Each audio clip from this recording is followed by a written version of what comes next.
संगठन का भी और हमारे आजाद समाज पार्टी भीम आर्मी के सभी साथियों का कि ये देश धर्मनिरपेक्ष देश है भारत के संविधान के अनुसार।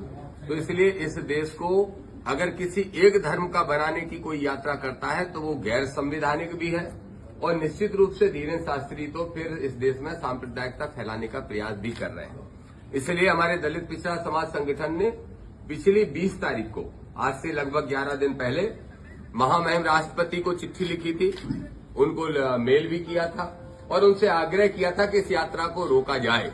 उसके बाद उनको मेल किया, उसके बाद फिर 3 दिन 4 दिन पहले फिर से हमने रिमाइंडर किया। तो ये जो हमारे पास प्रेस नोट है, इस प्रेस नोट के साथ वो सारे लेटर भी लगे हैं और वो मेल की कॉपी भी लगी है जो हमने राष्ट्रपति जी को भेजी थी। तो आपके माध्यम से मैं 2 बातें स्पष्ट करना चाहता हूं।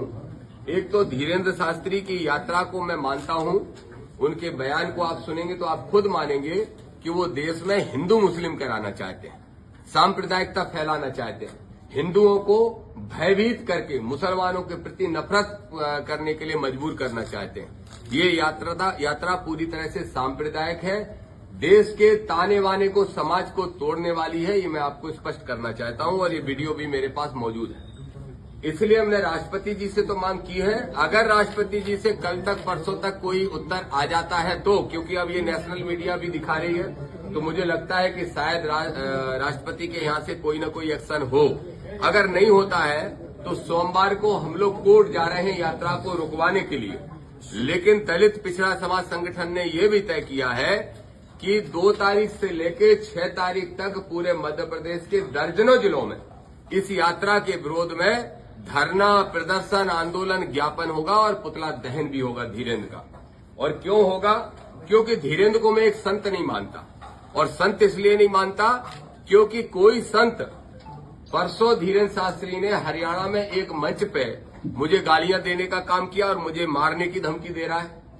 धीरेन्द्र ने उस वीडियो में कहा कि जो श्रीमान मिस्टर फलाना हमारी यात्रा रोकना चाहते हैं, उसको मैं बोलना चाहता हूं, मेरे पास उसका मोबाइल नंबर नहीं है, नहीं तो मैं मोबाइल पे फोन करके ही ठटरी बार देता। मैं खुद बुंदेलखंडी हूं और ठटरी बार देने का मतलब होता है आदमी को मार के जला देना। कोई संत की, नालायक की ऐसी भाषा हो सकती है जैसी बोल रहा है धीरेन्द्र? नक कटा, आगी का लगो, ठटरी बांधे, अछूत है, हमसे दूर हट जाओ, ऐसी भाषा बोलने वाला ये नौजवान लड़का जो है 27 साल का, जो आडंबर और पाखंड फैलाने का काम कर रहा है, इसको तत्काल प्रभाव से न सिर्फ इसकी यात्रा बल्कि इसकी कथाएं भी बैन होना चाहिए, क्योंकि धार्मिक कथाओं के माध्यम से ये उन्माद फैलाने का काम कर रहा है। ये हमारी मांग है। हमारे पास वो वीडियो है, मैं अभी आपके सामने प्ले करूंगा, जिसमें वो मुझे भी गालियां दे रहा है, धमकी भी दे रहा है देख लेने की, कि बेटा छेड़ोगे तो छोड़ेंगे नहीं तुमको, ये भी धमकी दे रहा है। और उसके साथ साथ उस पर FIR हो। हम लोग आज ही तय करेंगे कौन से थाने में हमें FIR करना है। हम उस वीडियो के आधार पर धीरेन्द्र पे FIR कराने भी जाएंगे।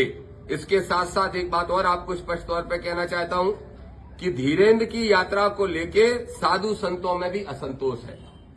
बहुत सारे साधु संत ये मानते हैं कि ये यात्रा सांप्रदायिकता फैलाने का काम करेगी। दामोदर यादव को सीधा करना आता है। तुम जैसे आडंबरी और पाखंडियों को न समाज को लूटने दूंगा, न पर्चियां निकाल के बेवकूफ बनाने दूंगा। और अगर मुझसे पंगा लोगे तो एक और बात का ध्यान रखो, ये जो तुम वहां पे करते हो पर्चियां निकालने के साथ साथ भूमाफिया बन के बैठे हो, और वहां कितने लोग गायब हो गए हैं, कितने की लापता की रिपोर्टें हैं, सब निकलवा रहा हूं मैं। और उसके बाद तुम्हारे यहाँ धरना देके 1 लाख लोगों को बैठूंगा और बेनकाब करने का काम करूंगा। मैं देश के प्रधानमंत्री नरेंद्र मोदी जी से कहूंगा कि अपना छोटा भाई घोषित करने के पहले जरा सोच लिया करेंगे कैसे आदमी को अपना छोटा भाई घोषित कर रहे हैं। ये भी मैं उनसे कहूंगा। तो मैं यही मेरा आपसे निवेदन है। और इतना ज्ञानी है, इतनी पर्चियां निकालता है, तो मेरा नंबर नहीं निकाल पाया। मेरा नंबर निकाल लेता भाई। ऐसे ट्रिन ट्रिन ट्रिन ट्रिन हनुमान जी से बात करने वाला। सबसे पहले ये नौटंकीबाज बाबाओं की सिक्योरिटी हटाई जानी चाहिए। क्या जरूरत है इनको सिक्योरिटी की? अगर धीरेन्द्र सीधे हनुमान जी से बात करता है तो बोलो उसको कोई खतरा हो सकता है क्या?